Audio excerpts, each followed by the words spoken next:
Are these wrenches from Japan any good? Well, let's open them up and take a look.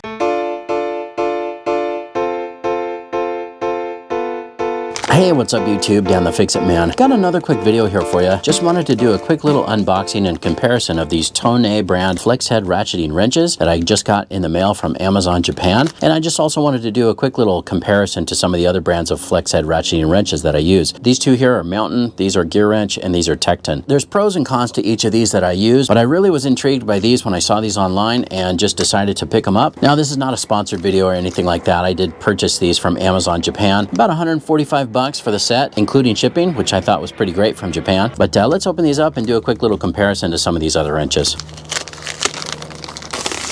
Now, it comes in a little tool bag that I'll probably never use, but maybe I will. We'll see.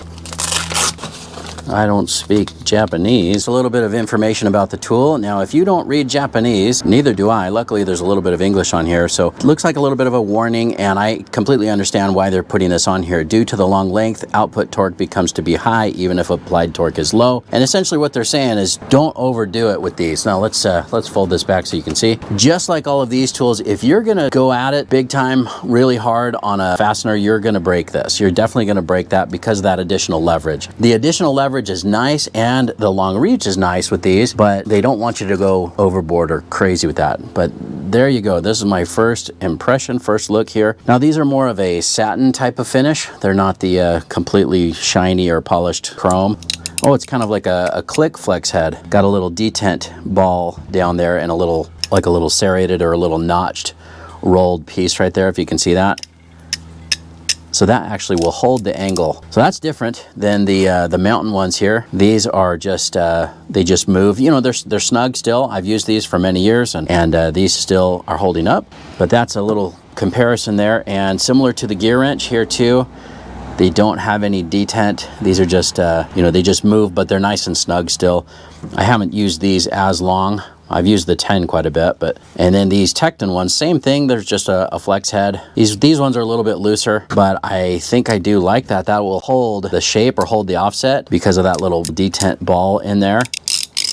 Moves fine. Now, the other reason I bought these and what I liked about them is this, the little offset that you have. You can see how valuable that would be, especially if you're working on something, you know, and there's just not enough room for a socket and socket wrench, but if you can get on a fastener, but it has like a little ledge or a little flange, that happens quite often. You know, doing timing belt or the head of a bolt is recessed and you need to get that additional reach, which that's one of the reasons I do like these Mountains. They also have a little offset. Just to do a quick comparison, here's the 10 on the Mountain compared to the 10 on the Tone. You can see that the little offset here on the Tone sticks out a little bit farther, but the overall thickness is about the same. And then also they have a fixed end without a mechanism that I also like. If you're breaking something loose, you're not going to damage the mechanism, you know, especially if something's really snug. On a 10, you know, you're probably not going to be breaking any wrenches or anything, but nice that you've got both. Now, the main part of the wrench here, you can see that it's a slightly different design as well. And the overall thickness is very similar to the Gear Wrench, and maybe it's a little bit thicker than the Mountain. It's definitely wider than the Mountain, but that's almost like an I-beam type of design. This might hold up a little bit better. I have noticed that the Mountains will flex a little bit if you put a lot of stress on them, which again, you shouldn't on these because you can break these mechanisms. I haven't broken any of these yet or damaged any of these, and hopefully I'll be careful enough to not break these. You know, you just can't go after stuff without any regard for the tool, so you do have to be a little bit careful. These are, by the way, also all one size. So this is a 10 at both ends, and then we have a 12, 14, and a 17, which, you know, on a Japanese car is the most common sizes you're going to be using. Now, as far as the ratcheting mechanism, just a quick little comparison here. This is a 72 tooth, and so is the Mountain. Mountain is also a 72 tooth, and the back drag, as far as the feel, now I've used these a lot more. They're a little bit more broken in, but it still feels very similar to the new Tone ones here. The Gear Wrench is going to be different. This is a 120 tooth, and this has got less back drag and a little bit smoother than either the Mountain or the Tone. The Tecton is also 72 tooth. I'd say the Tecton one is in between the Gear Wrench and the Mountain and Tone.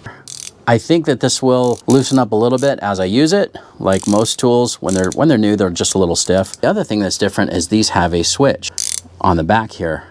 That might get in the way. You know, if you've got a real tight clearance, the switch on the back might be an issue. But just to kind of talk about comparison here on the Mountain, the little switch here on the side, I do occasionally bump that one too, and then I've got to take it back out and click it.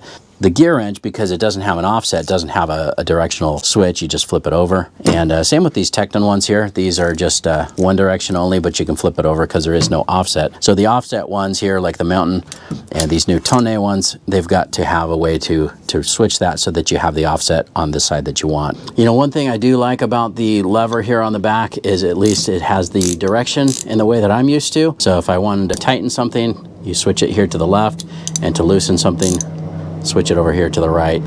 The switch feels fine. It's positive, you know, engagement there on the switch. Just don't know how much that will get in the way. It is a pretty low profile, as you can see there. It's not like it sticks way off the back, so I think I'm gonna like it. But I'll let you guys know in the comments, or I'll update the video if I have any issues with these. Now, the other thing I wanted to point out is these are 12-point, like your traditional 12-point wrench. Different than all of the others that I have here. The Mountain is the spline drive. I didn't think I was gonna like the spline drive, but it's worked out just fine. I don't have any complaints about that. Now, the gear wrench is the spline drive as well. It's got the 12 splines in there, just like the Mountain brand, but the Tecton here is a 6-point. I was also pretty excited about this one here. This is the 17. That is awesome. That's a big wrench, and I can see why they give the warning there on breaking stuff free, you know, especially this one here. If you're gonna break loose, you know, something large like a suspension bolt or something like that, you could probably damage this mechanism if you're not careful. You know, I'm sure these are just not made for really high torque applications, and that's when it's nice that it's got this fixed end, just like the gear wrench is the only other one here that has the fixed end.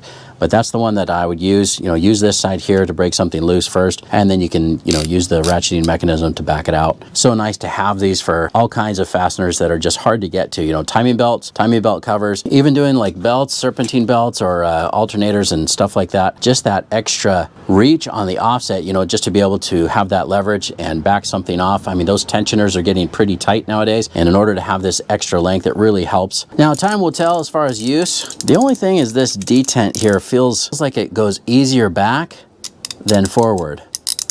So I don't know if these little notches here are just not uniformly cut or machined. Yeah, definitely it goes back with less resistance than forward. Takes a little bit more effort to push it forward. Not sure why that is, and maybe that's only the 10. Let's take a look at the others here.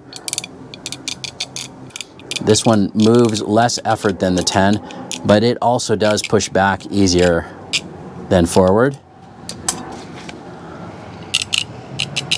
14 feels fine, both directions. And same with the 17, it feels fine either direction. Now, just to give you an idea on size here, this one, of course, is the longest, the 17, and it's actually 17 inches. The 14 millimeter here, just under 16 inches. And you can see, just compared to the Mountain 14, well, this is the Mountain 14-12 combo. It's just a little bit longer than the Mountain one. And then the 12 here, about 13 3/4. And then let's just check the length on the 10 here. It's just under 12.5 inches. This is the one I'm sure will get the most use. I think this flex head here, this little ball detent, I think that will probably loosen up a little bit over time as I use that. But I am still kind of excited in the sense that you can set the angle that you need without having to worry about it. With this one here, you know, it still works fairly well. You know, it'll hold its angle, but I was worried that these ones would loosen up because there is no detent or anything. It's just like a pin that's press fit in there. But so far these have held up great, and I'm hoping that the Tone one does too. Well, I think that's pretty much it. I'm excited to start using these. Again, these are the RMA400L, set of 4, 10, 12, 14, and 17. Now, I know I probably already have too many tools, said no one ever. Seriously though, I know we sometimes try to justify tools by saying I'd rather have it and not need it versus need it and not have it. I don't think that's the case with these. I do really think I'll use these quite a bit. There's just so many applications where having that leverage and the long reach and even this little offset is just gonna outweigh not having them. So for me, it was a pretty easy decision. If you guys decide to buy these, I'll get a link in the description where you can pick up this exact same set where I bought it from Amazon Japan. I hope you liked the video. Please give it a thumbs up and subscribe if you don't mind. That does help me out. Like I said, I'll get a link in the description where you can pick up this exact same tool set as well. Thanks so much for watching, and good luck.